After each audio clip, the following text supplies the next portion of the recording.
नमस्कार। हेलो, कैसे? I hope आप अच्छे होंगे, मस्त होंगे। आज इस मेगा चैनल एजुकेशन पर आपका फिर एक बार स्वागत है। अभी तक जो हमारी सीरीज चल रही थी राष्ट्रपति को लेकर चल रही थी, तो राष्ट्रपति जो टॉपिक है बहुत बड़ा टॉपिक है और इस टॉपिक को लेकर हम जो बात कर रहे थे उसमें राष्ट्रपति को हमने पूरा पढ़ लिया। आपातकालीन शक्तियां राष्ट्रपति की चल रही थी और उन आपातकालीन शक्तियों में पीछे आपने जो अध्ययन किया उसमें आपने देखा कि राष्ट्रपति को 3 तरह की आपातकालीन शक्तियां मिलती हैं। उन 3 तरह की आपातकालीन शक्तियों में सबसे पहली जो हमने पढ़ी वो आर्टिकल 352 था। तो 352 में आपने देखा कि हमारे देश में अब तक 3 बार इसका प्रयोग किया गया और कब कब किया गया विस्तृत से हमने पीछे वाले वीडियो में पढ़ लिया, जो आपने शायद उसको देख लिया। अब आज हम राष्ट्रपति को लेकर दूसरी जो उसकी आपातकालीन शक्ति है राष्ट्रपति शासन, जिसको आप कह सकते हैं आर्टिकल 352 के तहत। इसका दूसरा नाम अगर बात करें तो राज्य आपात भी कहा जाता है। क्या है राष्ट्रपति शासन और इस राष्ट्रपति शासन को लेकर क्या क्या संशोधन हुए अब तक, क्या राष्ट्रपति इस शक्ति का प्रयोग कब कर सकता है, किन परिस्थितियों में ये संघात्मक ढांचे को एकात्मक में ले जाती है। ऐसी बहुत सारी चीजें हैं जो इसके बारे में हम डिस्कस करने वाले हैं और ये जो क्लास होने वाली इंपॉर्टेंट है क्योंकि आपातकालीन शक्तियों में सबसे ज्यादा अगर दुरुपयोग हुआ है या ये कहें सबसे विवादास्पद अगर संविधान का कोई आर्टिकल है तो वो है आपका आर्टिकल 356। इसलिए ये बड़ा इंपॉर्टेंट आर्टिकल है और समय समय पर इसका दुरुपयोग हुआ है। इसको लागू कब किया जाता है, इसके क्या प्रभाव होते हैं, इसकी समय सीमा क्या है, इसको कैसे हटाया जा सकता है, क्या ये न्याय योग्य है, इस तरह की बातें आज हम क्लास में करने वाले हैं। तो आप बड़े ध्यान से आप लोग इस क्लास के साथ जुड़िए। स्टार्ट करते हैं आज की क्लास। राष्ट्रपति शासन आर्टिकल 356। सबसे पहले हम देखें राष्ट्रपति शासन लगाने का आधार क्या है। आधार या इसका प्रयोग कब किया जाता है, संविधान में एक शब्द लिखा हुआ है संवैधानिक तंत्र की विफलता। तंत्र की विफलता।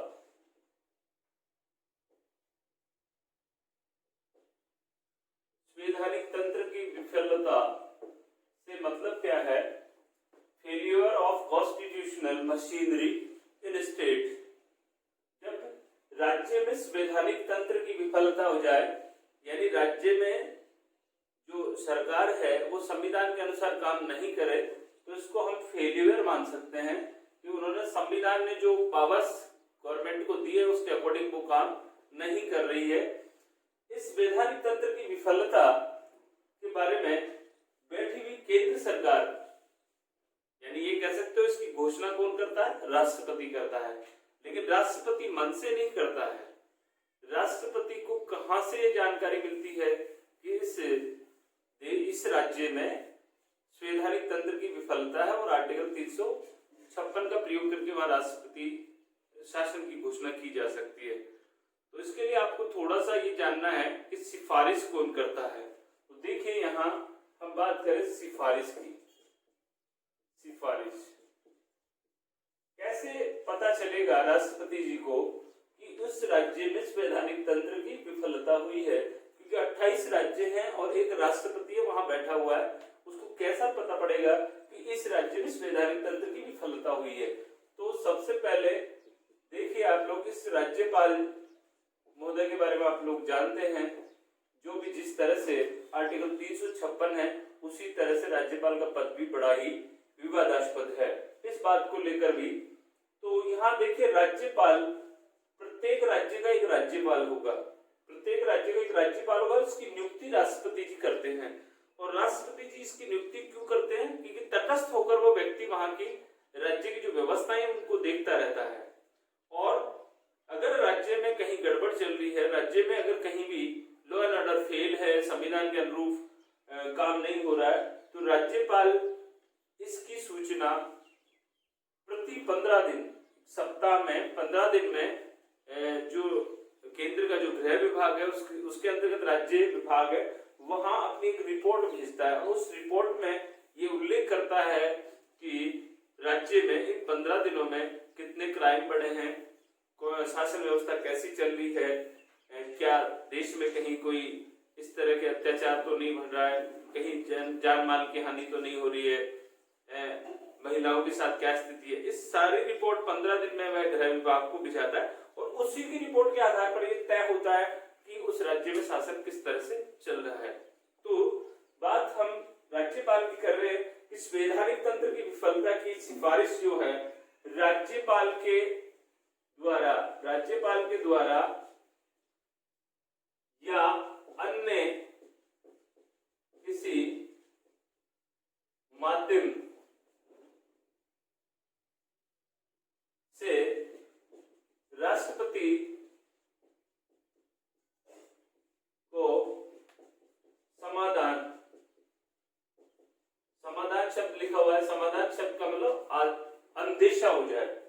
सबसे पहली बात तो राज्यपाल जी ने रिपोर्ट की है, तो राज्यपाल की रिपोर्ट में ये बात आ गई कि यहाँ पे ये लॉ एंड ऑर्डर फेल है, संवैधानिक तंत्र की विफलता है।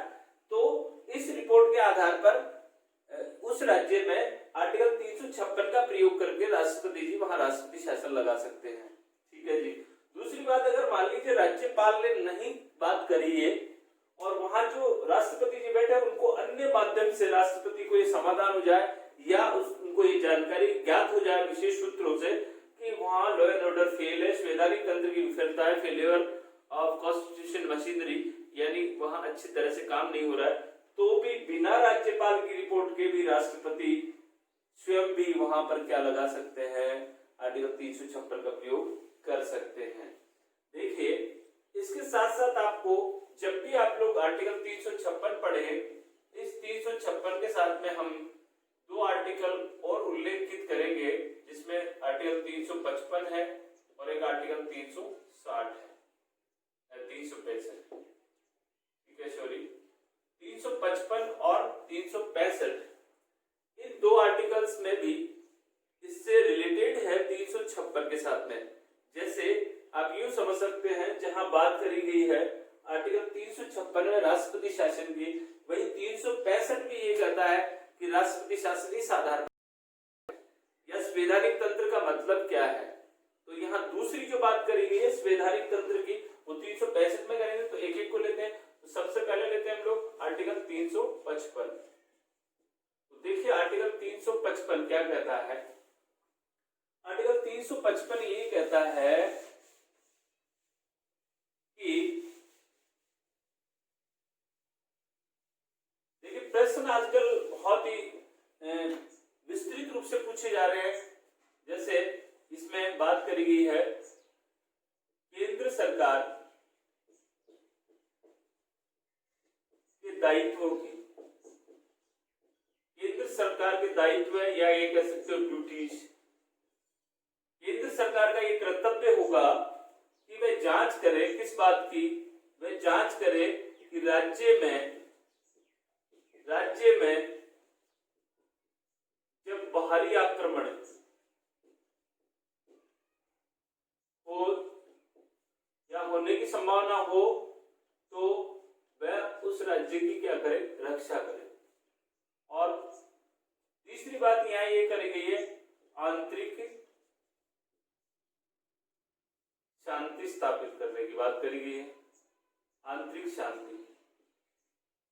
और एक और बात करी गई है कि संविधान की पालना, संविधान की पालना हो, उस राज्य में संविधान की पालना हो। जैसे कि आप जानते हैं हमारे देश में एक ही संविधान है और वो पूरे देश में लागू होता है। राज्यों का भी वही संविधान है और संघ का भी वही संविधान है। तो केंद्र सरकार का ये दायित्व है, ये कर्तव्य बनता है कि राज्य, क्योंकि भारत संघात्मक के साथ में एकात्मक है, भारत की एकता और अखंडता को बनाए रखने के लिए भारत की जो हमारी जो संघ सरकार है उसको ज्यादा मजबूत किया गया और एक ही संविधान है और उस संविधान से दोनों को पावर दिया गया है। संघ सूची के ऊपर वो कानून बनाते हैं, राज्य सूची पर राज्य बनाते हैं। अलग अलग प्रावधान होने के बावजूद भी ताकतवर जो जो बनाया गया वो किसको बनाया गया, संघ को बनाया गया। इसके पीछे रीजन ये है, जैसे मान लीजिए बाहरी आक्रमण हो गया, एक राज्य पर बाहरी आक्रमण होने का मतलब देश पे आक्रमण हो रहा है, और ऐसी स्थिति ये बनती है कि उस समय उस राज्य की रक्षा करने का दायित्व किसका है, हस्तक्षेप करेगी या क्यों करेगी, वो संघ सरकार है। संविधान की पालना नहीं हो रही, वही लॉ एंड ऑर्डर फेल हो रहा है, अभी संवैधानिक तंत्र की विफलता हो रही है, तो वहां बैठे बैठे वो ये नहीं देख सकती कि भाई कोई बात नहीं हो तो राज्य अपने आप संभाल लेगा, ऐसा नहीं है।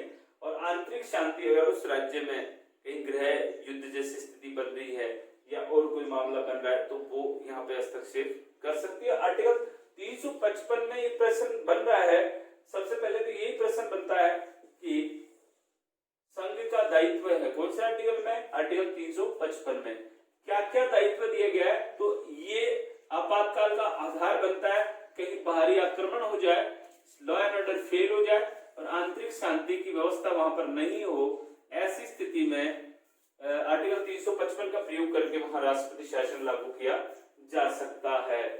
इसी से संबंधित अभी हमारा एक पेपर, आपको जानकारी होगी, मेरे कई दोस्तों ने अभी एक एग्जाम दिया था इन लॉ, आपका जो लॉकडाउन चल रहा है इसी में बड़े, जो आपका फर्स्ट ग्रेड परीक्षा हुई थी संस्कृत डिपार्टमेंट की फर्स्ट ग्रेड, उस फर्स्ट ग्रेड में फर्स्ट ग्रेड डिपार्टमेंट था संस्कृत वाला, और इसकी एग्जाम आपने दी होगी।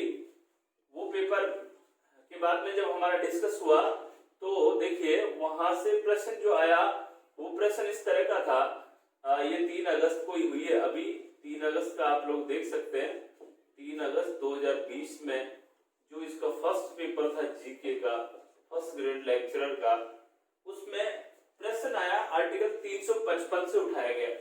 और आज हम जो बात कर रहे हैं वो कैसे प्रश्न पूछा, देखिए यहाँ जो प्रश्न नंबर था वो 43 था पेपर में, आप लोग देखें उसमें ये पूछा गया कि संविधान में अनुच्छेद 355 में आपातकाल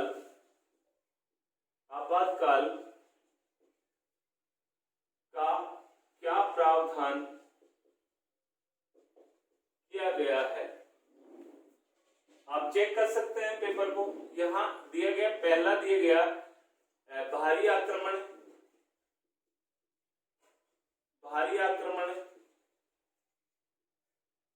एवं युद्ध, दूसरा दिया गया युद्ध एवं बाहरी आक्रमण, और तीसरा दिया गया सशस्त्र विद्रोह और बाहरी आक्रमण, और चौथा दिया गया भारी आक्रमण और आंतरिक अशांति। अभी मैंने आपको डिस्कस किया था कि आर्टिकल 355 में दायित्व बताया गया किसका, केंद्र सरकार का, ये ड्यूटी बनती है उसकी कि राज्य में संविधान की पालना होनी चाहिए, लेकिन इनमें से एक भी बात नहीं है। यहाँ वो ऑप्शन आपका कट हो जाता है। उसके बाद हमने जो बात करी है उसके अनुसार आप लोग, जस्ट हमने 1 मिनट पहले ही बात करी है, तो आप अपने कमेंट बॉक्स में इसका उत्तर लिखें। जैसे हम लोग उत्तर को शेयर करेंगे उसके बाद आप सोचेंगे क्या आपका उत्तर सही था, तो पहला ऑप्शन होगा या दूसरा या फिर तीसरा या फिर चौथा, तो शायद आपने कमेंट बॉक्स में लिख दिया होगा, तो इसका उत्तर होगा बाहरी आक्रमण और आंतरिक अशांति को दूर करने के लिए आर्टिकल 355 का सहारा लेकर आपातकाल का प्रावधान किया जा सकता है। जैसे हम पढ़ रहे राष्ट्रपति शासन, तो यहाँ पर आर्टिकल 356 का आधार बनता है। कारण क्या बन रहा है, बाहरी आक्रमण आंतरिक अशांति स्थापित हो गई उस राज्य में। तो ये कॉन्सेप्ट यहाँ से आया था। एक प्रश्न पूछा गया था, अभी हम लोग देखें, आप लोग पॉलिटी की, तो इसमें देखिए इसमें 5 प्रश्न पूछे गए फर्स्ट ग्रेड संस्कृत विभाग का, जो 3 अगस्त 2020 में जो पेपर हुआ, मैं थोड़ा सा डिस्कस कर लेता हूँ। उसमें प्रश्न हमारे पिछले वाले जो वीडियो था उसी में था कि किस राष्ट्रपति की वरीयता वरीयता गणना में द्वितीय चरण लागू किया गया, जिसमें पहला ऑप्शन था जाकिर हुसैन, दूसरा ऑप्शन था वीवी गिरी, तीसरा था ज्ञानी जैल सिंह और चौथा था आपका नीलम संजीव रेड्डी। उसमें से आप लोग उत्तर खोज सकते हैं। अगर आपको नहीं पता है तो आप लोग हमारा पीछे का जो वीडियो है जानिए राष्ट्रपति की गणना कैसे होती है, वोटिंग कैसे होती है, उसमें हमारा ये प्रश्न डिस्कस किया हुआ था और वहां ऑप्शन आपको मिलेगा वीवी गिरी। भारत के एकमात्र ऐसे राष्ट्रपति हैं जो द्वितीय चरण की गणना में चुनाव जीते थे, जबकि लगभग सबकी पहली गणना में चुनाव जीत जाते हैं। और तीसरा प्रश्न जो पूछा गया वो भी हमारा पिछला, इससे पहला जो वीडियो था उसी में से उठाया गया था। प्रश्न था कि संघ में जो मंत्रिमंडल शब्द है वो पहली बार 352 में उसका प्रयोग किया गया है, कथन दिया हुआ था। दूसरा कथन था संघ में जो मंत्रिमंडल शब्द है उसका उल्लेख या उसको जोड़ा गया 42वें संविधान संशोधन के द्वारा। दो कथन है। पहला कथन आप लोग अच्छे से समझे। पहला ये था कि संघ में मंत्रिमंडल शब्द जो है उसका उल्लेख किया गया है पहली बार आर्टिकल 352। ठीक है। दूसरा कथन ये पूछा गया कि ये शब्द 42वें संविधान संशोधन में जोड़ा गया। सीधी सीधी भाषा ये है उसकी। तो अब उसमें से फिर आपको विकल्प दिए गए। पहला विकल्प था केवल एक सही है, दूसरा विकल्प केवल दो सही है, तीसरा विकल्प पहला और दूसरा दोनों सही है और चौथा विकल्प न तो एक सही है और न दो सही है। अब आप अपने कमेंट बॉक्स में उत्तर लिखें। समझ में आ गया होगा प्रश्न। हम लोग अगर ज्यादा डिस्कस करेंगे तो बड़ी हो जाएगी क्लास, तो उत्तर होगा उसका केवल एक सही है। कैसे सही है? क्योंकि आप लोगों ने पिछले वीडियो पढ़ा आंतरिक शांति गड़बड़ी हुई, उसके बाद में 25 जून 1975 में इंदिरा जी ने आपातकाल लगाया, उसके बाद 77 में आपातकाल हट गया, उसके बाद पहली बार जनता पार्टी की सरकार आई और मोरारजी देसाई ने एक अमेंडमेंट किया था 44 अमेंडमेंट 1978 में, और उस 78 वाले में 44वें संविधान संशोधन में ये लिख दिया गया आंतरिक अशांति नहीं, अब यहाँ पर क्या होगा, शास्त्र विद्रोह होगा और ये मंत्रिमंडल की लिखित सिफारिश पर ही राष्ट्रपति आपातकाल की घोषणा करेंगे, ऐसा भी उसने लिख दिया। जबकि इससे पहले मंत्रिपरिषद शब्द था, मंत्रिमंडल आया 44वें संविधान संशोधन में। तो पहली बार पहला कथन सही हो गया, दूसरे में लिख दिया गलती से आपको भ्रमित करने के लिए 42वां संविधान संशोधन, तो इसमें आपका विकल्प एक सही होगा। ठीक है। इसके अलावा एक प्रश्न है जुडिशियल से पूछा गया, जो अभी तक हमारा टॉपिक नहीं हुआ, न्यायपालिका से। वहां पे कोलेजियम सिस्टम से पूछा गया कि जब भी नए न्यायाधीशों की नियुक्ति होती है उस समय कॉलेजियम में क्या सिस्टम किया गया, कितने न्यायाधीशों के परामर्श लिए जाते हैं? तो 5, उसमें उत्तर आ गया आपका 5। मुख्य न्यायाधीश सही 5 से राष्ट्रपति क्या करता, परामर्श करता, उसके बाद में नए न्यायाधीशों की नियुक्ति करता। चलो बड़ा हो गया, आगे चलते हैं, इससे आगे का टॉपिक लेते हैं। तो ये आपको समझ में आ गया अगर आर्टिकल 355। अभी हम लेते हैं आर्टिकल 365 क्या कहता है। अभी हमने पढ़ा कि जब भी हम आर्टिकल 356 को पढ़ेंगे तो आर्टिकल 355 और 365 को जरूर पढ़ेंगे। तो 365 जो आर्टिकल है वो क्या कहता है, ये कहता है कि संघ सरकार निर्देश दे सकती है किसको, राज्य सरकार को। संघ सरकार निर्देश दे सकती है किसको, राज्य सरकार को। किस बात के लिए, किसी भी प्रकार का अमेंडमेंट उन्होंने कर लिया उसको वो जोड़ सकती है। जैसे जीएसटी था, जैसे अभी आपने देखा होगा कोविड-19 में लॉकडाउन चला, पूरे देश में लॉकडाउन चला, जिसमें बंदी किया गया पूरी तरह से। और उसमें अगर कोई राज्य निर्देश दिया राज्य सरकार को कि महामारी आई है, आप लोग लॉकडाउन करें अपने राज्य में, मास्क जरूरी करें, इसके अलावा सोशल डिस्टेंस की पालना कराएं। अगर ऐसा कोई राज्य सरकार कहती है कि नहीं हमारी अर्थव्यवस्था चौपट हो जाएगी और वो नहीं मानता, इसका मतलब वो क्या कर रहा है, लॉ एंड ऑर्डर फेल हो रहा है, यानी सरकार के दिए गए संघ सरकार के निर्देशों की वहां पालना नहीं हो रही है। तो ऐसी स्थिति में भी आधार 365 के आधार पर भी आर्टिकल कौन सा बनता है, 356, और उसमें क्या हो जाएगा, राष्ट्रपति शासन की राष्ट्रपति क्या कर सकता है, घोषणा कर सकता है। ये दूसरा तरीका है। पहले संवैधानिक तंत्र की विफलता राज्यपाल रिपोर्ट करेगा, यहाँ डायरेक्ट रिपोर्ट हो गई कि हमारे निर्देशों का पालन नहीं हो रहा है, तो ऐसा भी हो जाता है। दूसरे वाले में आप लोग ये भी कह सकते हैं, जैसे अभी आपने देखा होगा कि जैसे राजस्थान सरकार में अभी उठा बैठक हो रहा है और उसमें कुछ लोग जैसलमेर जाके बैठे हैं, होटलों में बैठे हुए सरकार, वहीं कुछ लोग हरियाणा में बैठे हुए, सचिन पायलट का जो गुट है।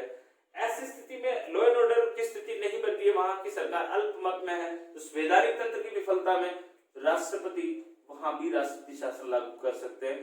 तो रोज उठ के आप लोग देखिए अखबार की पहली लैंग्वेज गहलोत जी की ये होती है, लोकतंत्र का गला घोटा जा रहा है, खरीद फरोख्त बढ़ रही है, क्योंकि उनकी सरकार को क्या खतरा है। खतरा कौन सा? आर्टिकल 356 का, कहीं ये 356 में आ जाए। तो ये हमने आर्टिकल 355, 365 और 356 की कुछ पृष्ठभूमि थी, उसको पढ़ा। इसके बाद हम देखते हैं आगे कि इसकी समय सीमा क्या होती है, यानी इसको लागू कब किया जाता है। तो इसकी समय सीमा पर आते हैं। सिफारिश हो गई, कितने समय के लिए लगेगा ये हम लोग देखें। समय सीमा, समय सीमा यानी आप ये कह सकते हो अवधि, कितनी अवधि तक लगता है। तो यहाँ शुरू में जब राष्ट्रपति जी घोषणा करते हैं तो 2 माह, शुरू में 2 माह, ठीक है। क्योंकि डायरेक्ट जैसे ही सिफारिश मिली या तो राज्यपाल की मिलेगी या फिर आप लोग देखिए कौन सा आर्टिकल 365, और उसके आधार पर उस राज्य में राष्ट्रपति शासन लागू हो जाएगा और 356 का प्रयोग हो जाएगा। 2 माह तक बिना किसी संसद की स्वीकृति के क्या हो सकता है, संसद की स्वीकृति के बिना आर्टिकल 356 यानी राष्ट्रपति शासन लागू हो सकता है। तो एक प्रश्न यहां से बनता है, बिना संसद की अनुमति के भी राष्ट्रपति शासन कितने दिनों तक प्रभावी हो सकता है। अगला प्रश्न लिया जाए। ऑप्शन होगा ए 2 माह, ऑप्शन बी 6 माह, ऑप्शन सी 1 वर्ष, और आपका जो सेक्शन वो आएगा वो 4 अगर आप माने, या डी तो कह सकता है 3 वर्ष। आपका उत्तर होगा 2 माह, क्योंकि लैंग्वेज ये संसद की बिना स्वीकृति के, इसका मतलब यहाँ संसद की क्या लेनी पड़ेगी, स्वीकृति लेनी पड़ेगी। 2 माह से अगर आपको आगे बढ़ाना है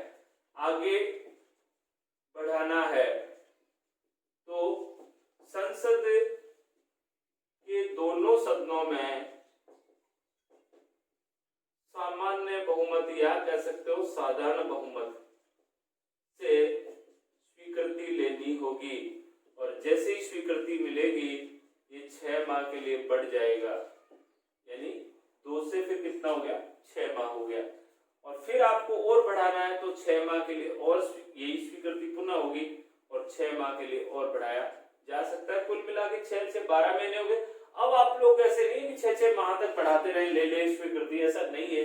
आर्टिकल 356 में लिखा हुआ है कि इसके लिए आप लोगों को क्या करना होगा, विशेष प्रावधान किए गए इसमें, और इसमें जोड़ा गया है 44वें संविधान संशोधन 1978 में 2 परिस्थितियां होने पर, 2 परिस्थितियां होने पर ही इसको 1 वर्ष से ज्यादा बढ़ाया जा सकता है।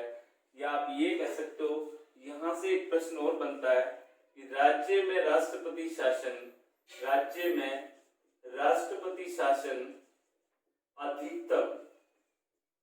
अधिकतम कितने समय तक लगाया जा सकता है।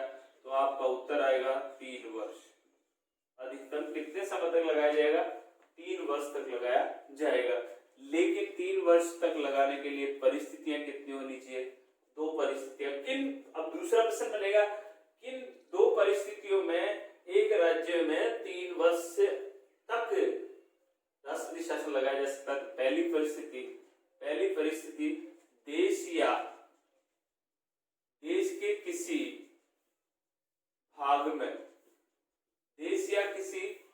देश के किसी भाग में अगर आपातकाल लग रहा हो, पहले से आपातकाल लग रहा है, कौन सा, 352 वाला आपातकाल चल रहा है, एक परिस्थिति ये परिस्थिति चुनाव आयोग ये है सिफारिश कर दे, लिखित में सिफारिश कर दे कि इस राज्य में अभी चुनाव संभव नहीं है, अभी हम लोग चुनाव नहीं करा सकते, ऐसी परिस्थितियां नहीं है राज्य में कि वहां जाके हम लोग चुनाव कराएं। ऐसी स्थिति में अधिकतम 3 वर्ष तक क्या किया जा सकता है, राष्ट्रपति शासन को लगाया जा सकता है। अन्यथा आप लोग देखें 6 माह है। तो ये बात आपको समझनी है। शुरू में 2 माह बिना स्वीकृति के, अगर स्वीकृति लेंगे तो यहाँ पर देखिए, यहाँ स्वीकृति की बात की गई है। आर्टिकल जहां 352 में राष्ट्रीय नेशनल इमरजेंसी की बात करी गई है, वह साधारण बहुमत से नहीं है, वहां क्या है, विशेष बहुमत। दोनों में फर्क है। वहां विशेष बहुमत से संसद के दोनों सदनों में क्या होता है, स्वीकृति होना चाहिए, और यहाँ पर साधारण बहुमत से आप लोग इसमें स्वीकृति ले सकते हैं। आज की क्लास हमारी इतनी रहेगी, इसके आगे की क्लास अगले पार्ट में देखेंगे। आपको कैसा लगा आप अपने कमेंट बॉक्स में लिखें। आपने मुझे सुना, इसके लिए आपको बहुत बहुत धन्यवाद, और कल हमारे दूसरी पार्ट में फिर मिलते हैं।